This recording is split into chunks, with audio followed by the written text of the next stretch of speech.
Dunder methods look weird, but they're how your Python objects do magic.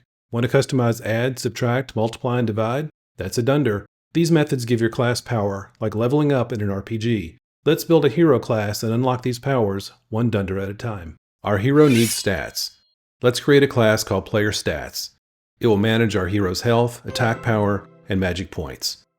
We'll set up a Dunder init method in our class, and use variables to hold our health, attack, and magic score. We know that we'll want to print out contents of the objects we create during development, so let's add a Dunder repr method as well.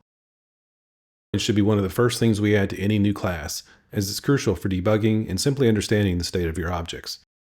Our hero needs some powers to start with, so let's create an instance of player stats. We'll assign him a health score of 100, attack strength of 15, and magic of 20. And let's print that out. So now we have a clear view of our hero's stats. With that foundation set, it's time to find some loot. Our hero is exploring and finds a potion of vitality. The potion should boost their stats. Let's represent this potion as another player stats object. Think of it as a stat stick or power-up. We'll create a new player stats object called potion, and let's add that to our current stats using an addition symbol. And let's run that code, and we get a type error. So Python's confused. It doesn't know what it means to add two player stats objects together. We'll have to teach it. This is where the Dunder add method comes in. It's a method that gets called whenever you use the plus operator. We'll define it in our class to add the corresponding attributes, and this is key. It should return a brand new player stats object with the combined stats. This practice of returning a new instance instead of modifying the original one is a core principle of clean operator overloading, ensuring our code is predictable and free of side effects. We'll pass a variable to Dunder add, and we'll check to see if it's an instance of player stats. If it's not, we'll return not implemented rather than raising an error. We do the math to add the attributes of our current object to the new object, and finally we return our new player stats object. Now let's run our code again. Success. We've powered up. But shadows loom. What happens when an enemy's curse drains our strength? Next we'll face the Dunder sub method and learn how to handle debuffs. Oh no, a ghostly enemy. It hits us with a weakening curse that drains our attack and magic. We need to subtract these effects. We'll create a new player stats object called curse, and subtract it from our current stats. And you guessed it, again, Python needs a teacher because it doesn't know what to do with a minus sign.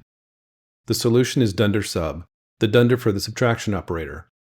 The logic is nearly identical to Dunder add, demonstrating an important design principle.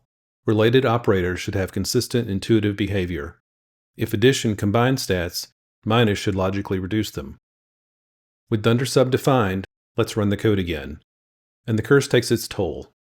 We've survived the hit, but we need an edge. A magical enhancement promises to multiply our power. Next up, a critical win with Dunder multiply. After that fight, we find a scroll of amplification. This will double our hero's stats. We're not adding another object stats this time, we're multiplying by a number. Let's try to use it. No surprise, we get an error. Python doesn't know how to multiply our object by an integer.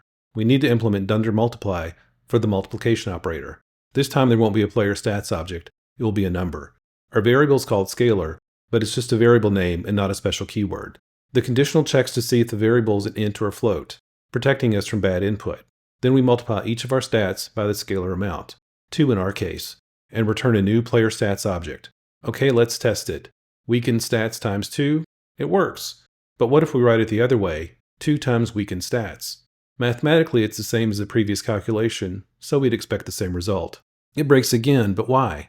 Because the Dunder method is looked up on the left-hand object. The integer 2 doesn't have a special Dunder multiply for player stats.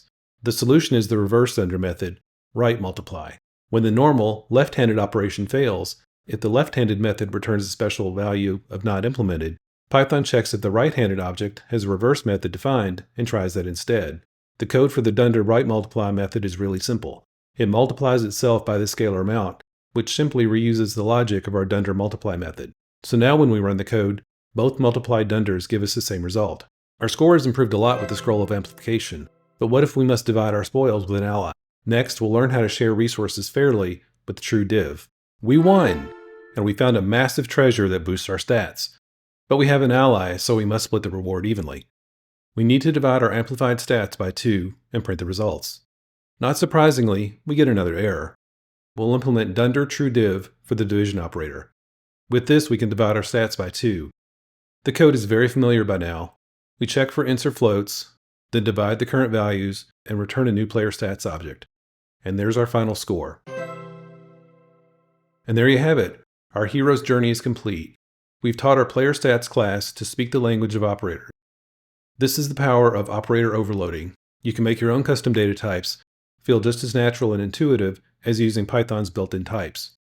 If you enjoy this adventure, hit the like button to subscribe for more Python quests. Thanks for watching, and remember to always begin secure.